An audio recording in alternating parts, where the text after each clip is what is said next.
Donald Trump and his allies in Washington and in St. Paul and online want to make our state a colder, meaner place. They want to poison our people against each other. America, Tim Walz just announced he's not seeking re-election as Minnesota governor, and he's blaming the one, the only Donald Trump for his decision. But here's what's really happening. The Department of Homeland Security just deployed 2,000 federal agents to Minneapolis to investigate the biggest welfare fraud scandal in American history. And Walz, he knows that the walls are closing in. This isn't Walz stepping down gracefully. This is a man being forced out because billions of dollars in fraud happened under his watch, and he's about to face the consequences.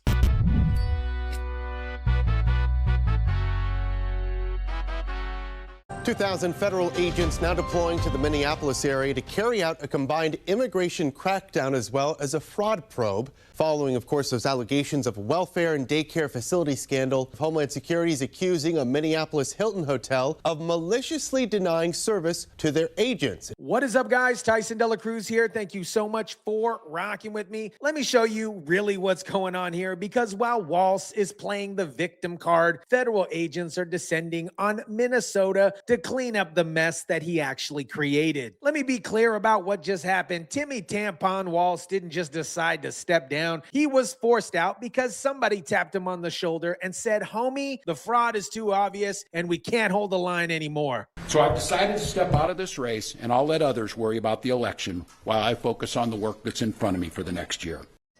Rude. Quiet back there. Taking enough guff from you for one day. Raving psycho, butchered 400 chickens and screwed a beagle.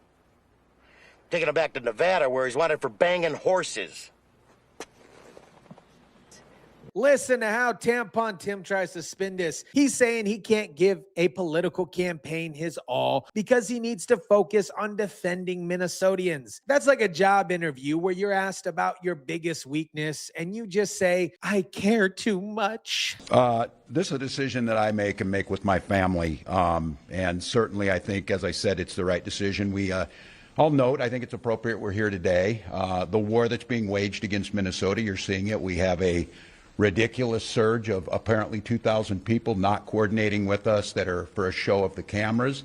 I'm going to note to all of you, today is January 6th. There's no debate what happened.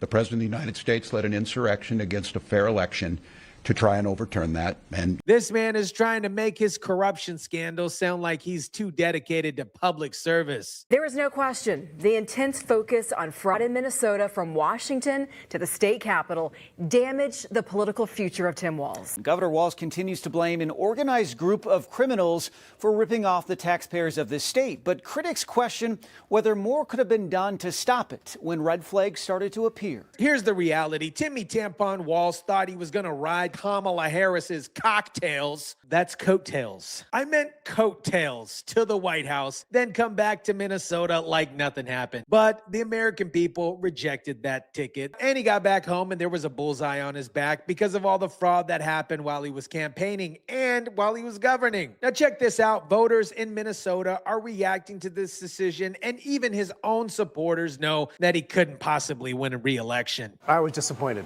but not surprised. I think too much has happened. I don't think he's going to win. Did you catch that? Even Democrats are saying he couldn't win because too much has happened. That is code for the fraud scandal is way too big to overcome. This isn't about Walz choosing to step aside. This is about him being forced out because he became unelectable. Now, let me tell you what's really driving Timmy Tampon Walz's resignation. The Trump administration just ordered another massive federal agent surge to the Twin Cities. We're talking about 2,000 DHS agents deploying to Minneapolis to conduct immigration enforcement and investigate fraud. The Trump administration has ordered a stunning surge of federal agents to the Twin Cities. They will be tasked with carrying out deportations and probing alleged cases of fraud. This deployment began simultaneously as Walz announced that he's not running for re-election. That, my friends, is not coincidence. The Trump administration knows exactly what happened in Minnesota, and they're sending in federal investigators to get to the bottom of it. The Hilton hotels in Minneapolis are refusing to let DHS agents book book rooms. Now watch what DHS said about this. The DHS statement today posted on X states when officers attempted to book rooms using official government emails and rates, their reservations were just canceled, no question asked. This is the same pattern that we've seen before. Protesters outside of hotels trying to prevent federal agents from actually doing their job. The Hilton responded saying they're investigating and the hotel is independently owned and operated. But my friends, to me, that is a complete cop-out. If a hotel refuses service to any other federal agent, there would be absolute outrage because it's ICE and DHS investigating fraud in a particularly blue city. Suddenly, it's acceptable to deny them service. Now, let's quickly talk about the fraud that's actually driving all of this, because Walz keeps trying to blame everybody, but actually take accountability for the things that he did himself. In this resignation speech, he talked about organizing groups of criminals, taking advantage of Minnesota's generosity, but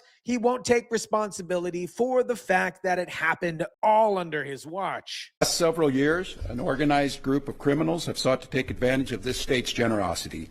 And even as we make progress in the fight against the fraudsters, we now see an organized group of political actors seeking to take advantage of a crisis. Listen to this spin. He's saying criminals took advantage of the state's generosity, and now political actors are taking advantage of the crisis. He's making himself the victim when he's the one who was supposed to be watching the store. Here's what actually happened. Billions of dollars of fraud occurred under Minnesota's welfare program, particularly in Somalia daycare centers and Somali communities. A YouTuber, shout out to Nick Shirley, and a GoPro camera exposed fraud that Walz's entire administration missed with unlimited resources and federal oversight. And instead of thanking Nick Shirley, Timmy Tampon Walz called it a conspiracy theorist right-wing YouTuber. The list of defendants accused of fraud continues to grow every single month. We're talking about industrial scale fraud, not just a handful of bad actors. And Timmy Tampon Walz's response, he says the buck stops with him, but then immediately blames Trump and Republicans for making it a political issue. Now, let me show you the most insane part of this entire story. There are still liberals in Minnesota saying that they would have voted for Timmy Tampon Walz despite everything. These people are absolutely delusional, just like Walz's wife. Gene O'Connor wouldn't use the word surprised by Walz's decision.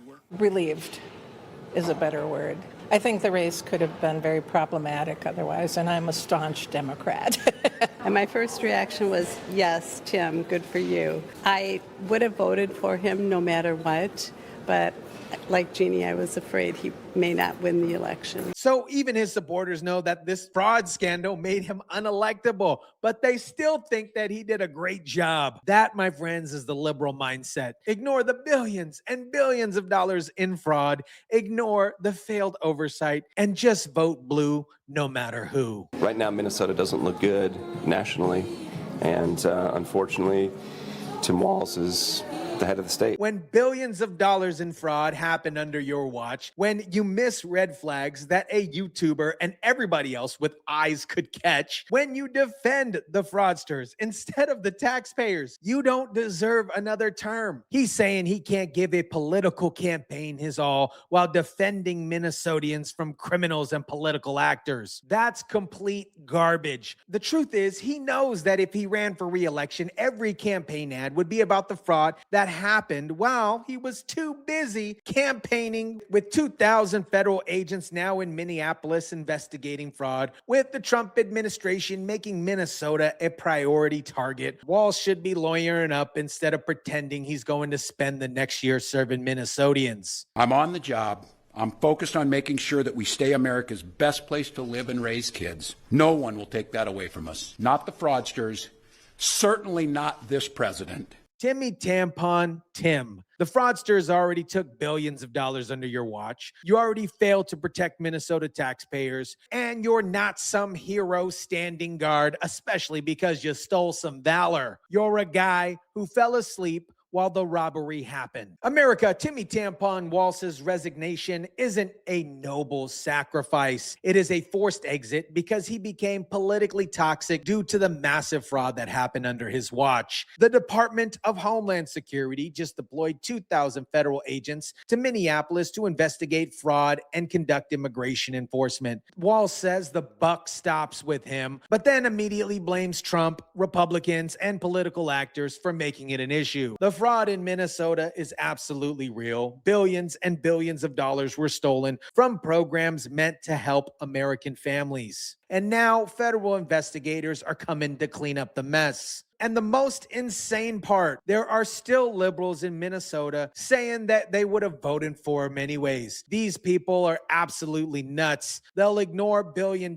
in fraud, ignore everything, just to vote for somebody with a D in them, next to their name. The Trump administration is bringing accountability to a state that desperately needs it. And Walz knows his time is up. Let me know what you think about this. Drop it down in the comment section down below. Smash the like button if you kindly would. Share, subscribe, and as always, guys, I'll catch you on the next one.